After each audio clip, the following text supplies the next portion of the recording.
too short. Absolutely. Mr. Kanwal Sibbal, former Foreign Secretary, is also joining us at this point in time to talk about this. Mr. Sibal, appreciate you being here, sir. So, do you see a difference in Mark Carney's approach towards India compared to that of his predecessor, Justin Trudeau?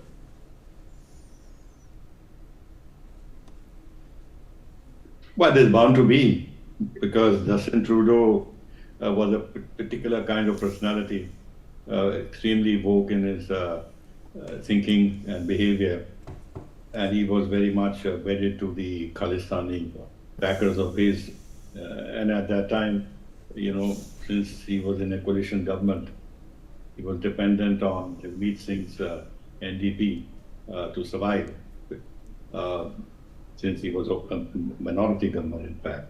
Plus, of course, what he had inherited from his own father, who also was very close to the Khalistani lobbies. Now, Mike Carney, as you know, he's from a different background, although he's from the same party. He was governor of the Bank of England.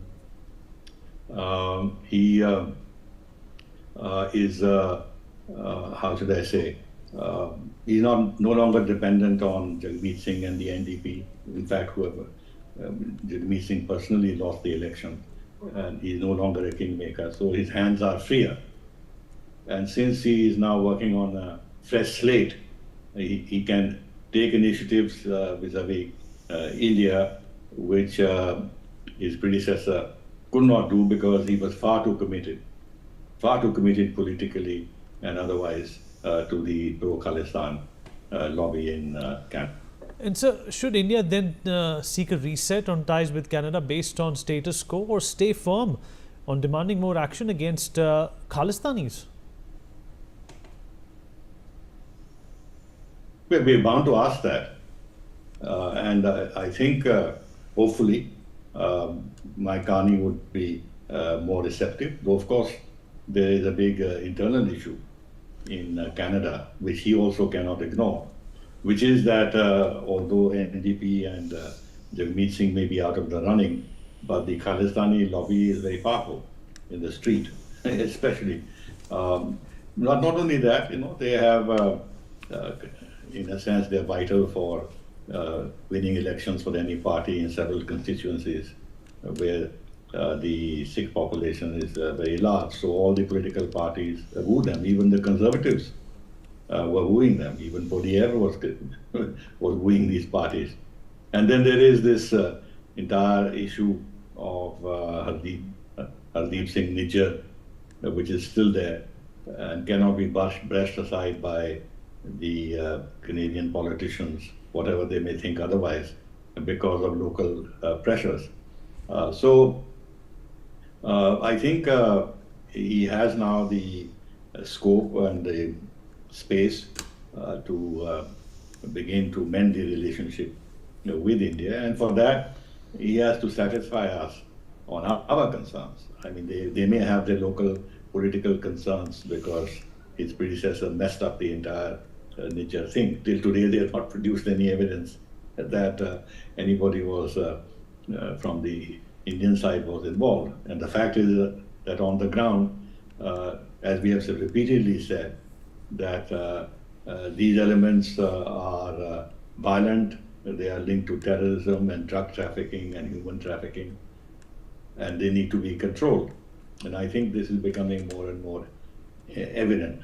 But yet, they are a pretty violent force in Canada, even if they are in a minority.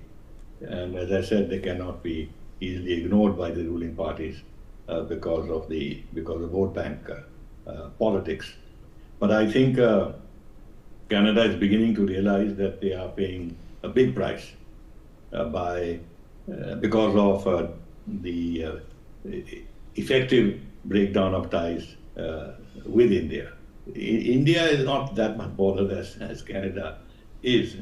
And one can see from the manner in which Mike Carney has reached out to our Prime Minister, made a personal call, inviting him to the G7 summit. I also heard Poliev also make a comment to the effect that India is the fifth largest economy. there's a lot of potential for building a relationship, economic ties with India. He in fact said that Canada can sell a lot of gas to India and can also cooperate in the civilian nuclear sector. As you know, the Canadian pension funds have invested very heavily in India, and despite the deterioration of ties, the pension funds have not moved up.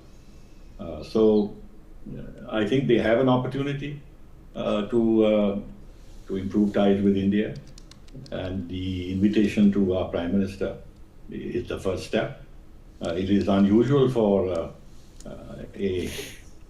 one who's presiding the G7 summit to personally ring up the head of government of a country to invite him. But in this case, given the background of ties, I think he had to do that in order to make sure that our Prime Minister was receptive to the invitation. Well, sir, do you then see Carney's invite to the Prime Minister for G7 as a significant step in an attempt to reset ties, or is it just, a formal invite? No. It's not a formal invite.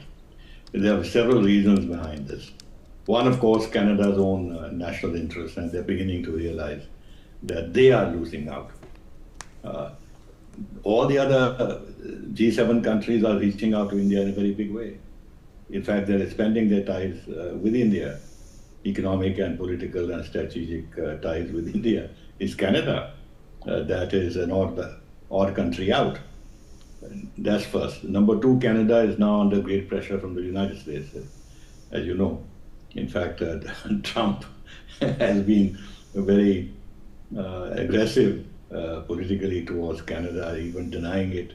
It's even wanting to deny its independence. So they need to reach out to other partners in order to get more space for themselves and reduce, if they can, their dependence on the United States of America. They need international partners, and India stands out in this regard.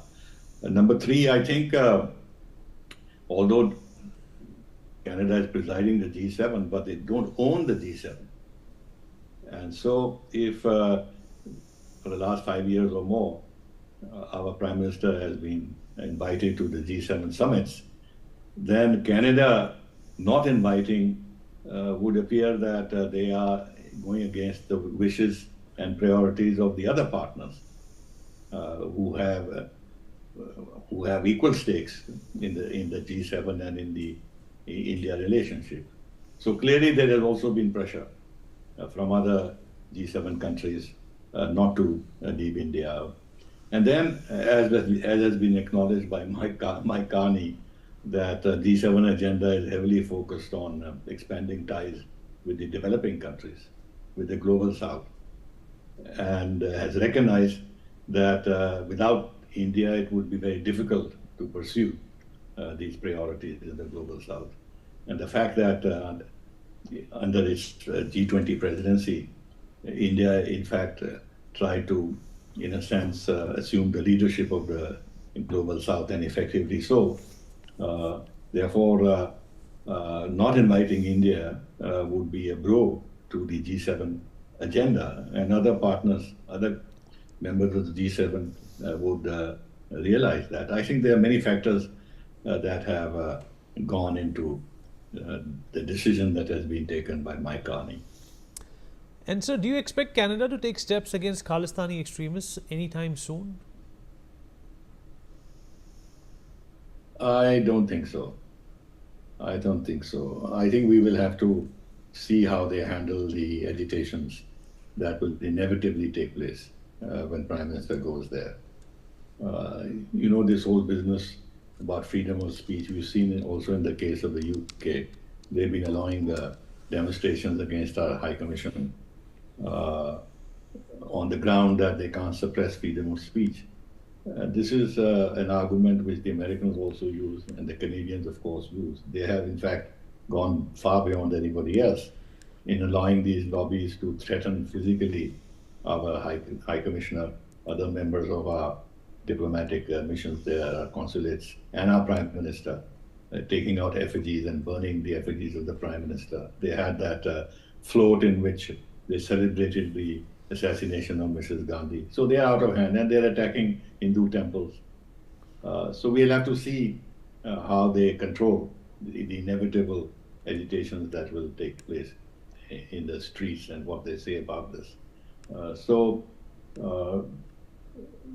Personally, I don't think they will, at this stage, take head-on these elements who are playing a very, how should I say, nefarious role from our point of view in Canadian politics. But it is not a bilateral visit in that sense. It is a G7 meeting. It just is that Canada is the host. Now, for example, in a different context, we had the G20 meeting. Of course, Canada is a member of the G20, but we had very tense ties with Justin Trudeau, but he came for the G20 summit. It is normal for our Prime Minister to accept the invitation and go, because it is a G7 invitation. Canada is simply the conduit of this invitation, since they are presiding or chairing this G7. Sir, appreciate you joining us. Thank you so much. On that note, we're dipping into a short break. Be right back.